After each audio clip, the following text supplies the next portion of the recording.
As you listen to this story, you won't just learn English, you'll learn how to control your emotions in a way that can change your life. Learn and speak English with amazing stories. Have you noticed how people only call when they need something from you? In a crowded lane of a small town, Arjun was the man who always answered every call. He fixed broken radios for Priya, carried sacks for Ravi, listened late into night for Meera, and even took extra shifts at Suman's shop and someone asked. He believed saying yes made him valuable. But one rainy evening, a simple request and a leaking roof showed him the cost of always being available. If you have ever felt worn out from giving and received little in return, this story is for you, because by the end, you will see a small practice that changed everything for Arjun. Arjun lived above a tiny bookshop, his own desk buried under unpaid bills and tools borrowed by neighbors.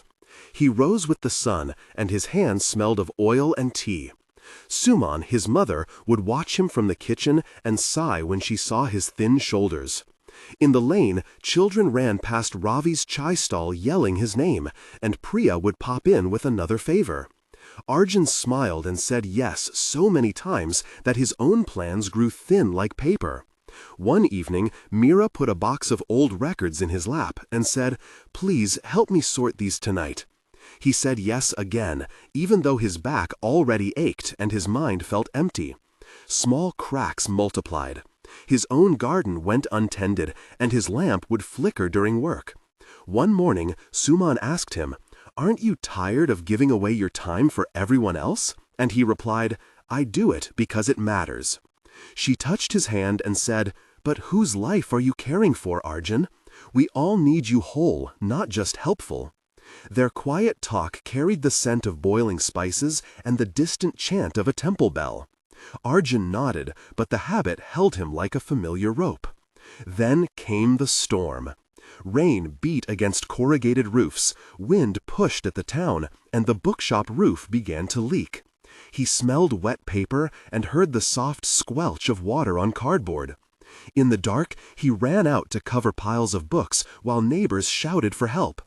Priya called from next door, "Please, Arjun, save the records."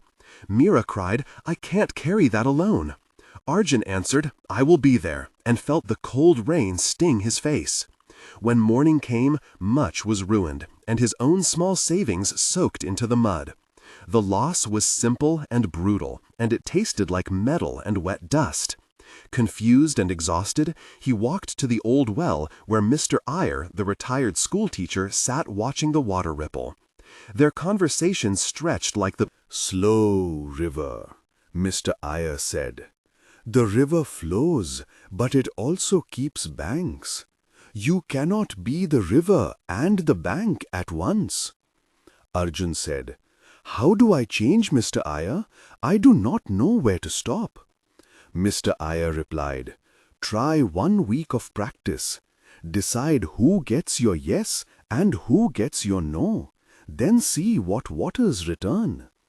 They spoke for a long time, and the air smelled of wet earth and fried snacks from a stall nearby. Mr. Iyer gave him a 7-day task and a small smile. The experiment began awkwardly. On day 1, Sanjay from the corner called, asking for help moving a washing machine. Arjun hesitated, then said, "No, I am sorry, I have a repair I must finish." Sanjay sounded surprised and said, "But you always help, Arjun. Are you all right?" He replied, "I am fine. I need time for my own work." Their voice exchange had 5 shifts of feeling, from embarrassment to relief. Arjun felt his chest tighten, then lighten, like a storm cloud breaking. He slept to the steady hum of rain and tasted plain rice with salt and hope. Day 3 brought a test. Priya knocked, asking for a borrowed ladder. He paused, then offered to help, set a time so both their needs fit.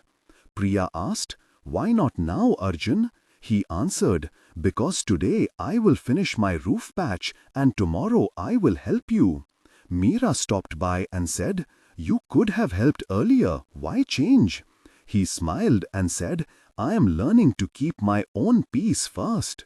The lane heard the firm sound of his hammer and smelled fresh paint as he repaired his roof alone through the evening. At first there was solitude. Some neighbors muttered, Ramesh at the bakery frowned, and now Arjun puts himself first. But he also fixed his own roof and planted seeds in his little garden.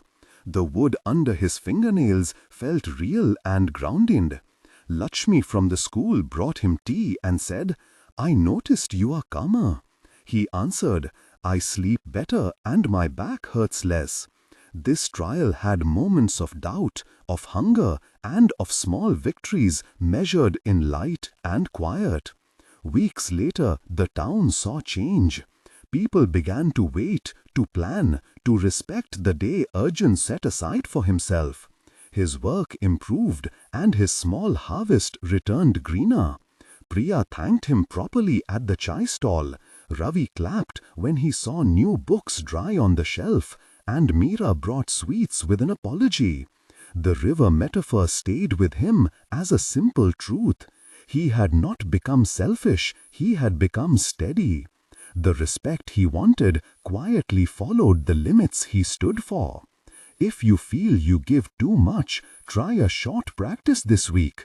Say no twice this week and watch how your time changes. If you are feeling that line between kindness and being used is blurry, share in the comments your small story. I said no, when? And your words can help someone else who struggles, and we can build a community of people learning to guard their peace. Remember, this is not a punishment to others. It is protection for you and a lesson in value. In the end, Arjun discovered that protecting his time was an act of care, not cruelty. He learned to be the river with banks and to let the water flow where it must. His life grew steadier, his work better, and his relationships truer. If this story touched you, subscribe for more tales that teach gentle lessons and practical steps. And tell me in the comments which small no you will try this week.